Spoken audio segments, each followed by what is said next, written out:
안녕하세요. 보상하는 남자 손해사정사 유현상입니다. 오늘은 교통사고로 발생하는 부상에 따른 보상금 또는 손해배상금을 받을 때 같은 부상, 같은 상해지만 남들보다 더 많은 금전적 이득을 취할 수 있는 방법에 대해서 말씀을 드려볼까 합니다. 자, 일단 교통사고 부상 관련해서 청구할 수 있는 보험과 담보는 과연 무엇이 있는지부터 먼저 알아보도록 하겠습니다. 보통 부상급수, 즉 진단명과 수술 여부에 따라서 보험금을 지급하는 보험들이 여기에 해당할 텐데요. 교통사고라고 하면 가장 대표적으로 생각나는 것이 바로 자동차 보험이죠. 자동차 보험의 경우 부상급수에 따라 보상받는 손해배상 항목들의 값이 달라집니다. 그래서 부상급수가 중요하다고 알고 계시면 되고, 그리고 이 자동차 보험의 대인지급 결의서 상에 부상급수를 토대로 보상해주는 운전자 보험에 자동차 부상 치료비 담보가 있습니다. 많이들 줄여서 자부상 또는 자부치라고도 부르는 담보가 되겠습니다. 자, 본론적으로 같은 교통사고 부상이지만 어떻게 하면 남들보다 더 많은 보상금, 더 많은 손해배상금을 받을 수 있을까요? 정답부터 말씀드리면 바로 부상급수를 상향시키면 된다는 것인데요. 자, 너무 원론적인 얘기라서 실망하셨나요? 하지만 이 원론적인 부상급수의 상향을 모르고 계신 분이 아마 이 영상을 보시는 시청자분들 대부분이실 겁니다. 일반 보험 소비자 입장에서는 관심이 없다면 알 수 없는 분야이기 때문에 상대방 혹은 내 보험사가 말하는 부상급수를 그대로 수긍하는 경우가 많은데요. 그렇다고 해서 제가 보험회사 실무자가 부상급수를 일부러 하향시켜서 안내한다 이런 의미는 아니니까 오해하지 마시고요. 아무래도 보험회사 지급심사 업무도 이 사람이 하는 일이다 보니 급수 상향 요인을 모르고 넘어가는 경우가 분명 있을 것입니다. 그래서 제가 이 부상급수 상향 방법에 대해서 자세하게 이번 영상에서 다루도록 하겠습니다. 그리고 제가 지금 말씀드리는 방법은 자동차 보험이나 운전자 보험의 부상급수 모두 다 같은 원리로 적용되니까 이 두 보험에 따라서 각각 다른 방법이 있는가 하는 그런 의문은 갖지 않으셔도 되겠습니다. 자, 이 사진은 자동차 보험 약관의 상해 구분별 한도 금액의 영역별 세부 지침입니다.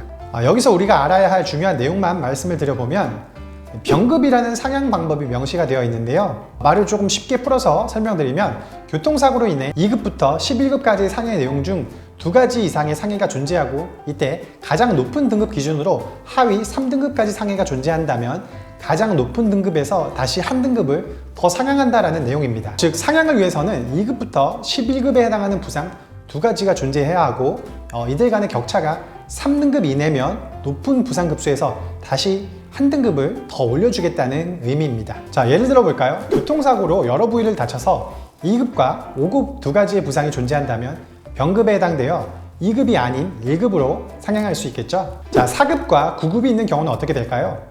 병급 상향이 될까요? 자, 눈치채신 분들이 계실 텐데 병급 요인인 하위 3등급 이내에 해당되지 않아서 이 4급이 확정된 부상급수가 되겠습니다. 9급과 12급 부상이 있다면 병급이 될까요?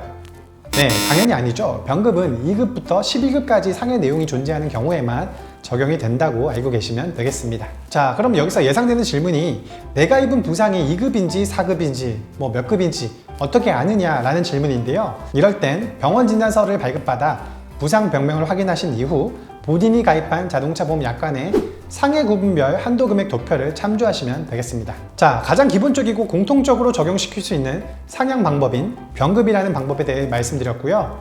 이 외에도 본인의 부상이나 수술 방법 등에 따라서 이 병급 외에 상향할 수 있는 영역별 세부 지침 내용이 있으니까 부상 상태에 맞춰서 검토를 꼭 해보셔야 하겠습니다. 병급 등의 방법으로 부상급수 변경 이후 달라지는 보험 담보를 한번 살펴보겠습니다. 자동차 보험의 경우 책임보험, 대인배상 원가, 자기신체사고 담보의 부상과 후유장애 한도 금액이 올라가고 대인배상 항목 중 부상 위자료와 간병비가 상향되겠습니다. 운전자 보험의 경우에는 부상 등급에 맞춰서 자동차 부상 치료비 담보 가입 금액이 상향되고 1급 내지 7급 부상에 해당된다면 납입 면제 혜택까지도 받아볼 수 있겠습니다. 자, 마지막으로 급수 변경 사례를 말씀드릴 텐데요.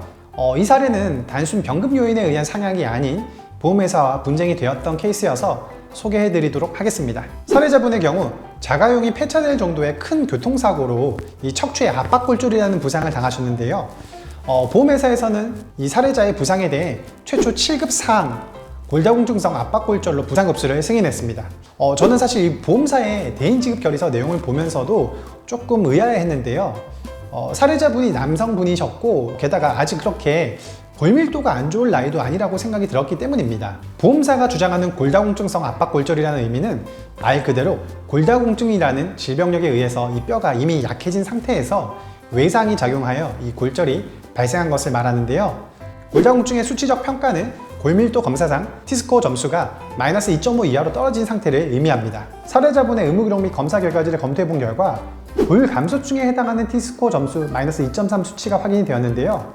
그럼 보험회사가 주장하는 이 골다공증성 압박골절이 아닌 골감소증이 있던 상태에서 외력에 의해 압박골절이 발생한 것이라는 의학적 반증이 가능해졌는데요.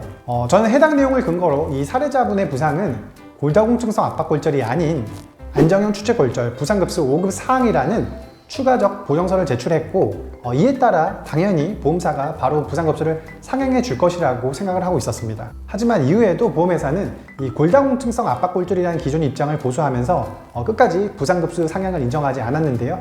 사실 저는 이 사건을 제가 진행하면서 이렇게까지 분쟁이 될 것이라고 판단하지 않았기 때문에 보험사의 이런 이제 실무 처리 내용이 조금 황당했는데 이후에 제가 자초 지정을 좀 알아보니까 이 담당 실무자가 상위 결제자의 결제를 받지 못해서 그러니까 이 상위 결제자의 주장을 설득시키지 못해서 급수 상향이 되지 못한 것이라는 것을 조금 뒤늦게 알게 되었습니다. 이 상위 결제자분의 입장에서는 수치가 마이너스 2.3이니까 조금 더 러프하게 보고 골다공증성이라고 판단을 하시는 내용이었거든요. 결국 제가 직접 상위 결제자분께 연락을 취하고 몇 차례의 협의 끝에 다소 시간이 걸리긴 했지만 보시는 바와 같이 최종적으로 5급 사항 안정성 추체골절로 승인을 받아 추가적인 간병비와 그리고 더 높은 자부상 치료비를 보상받을 수 있었던 그런 케이스였습니다.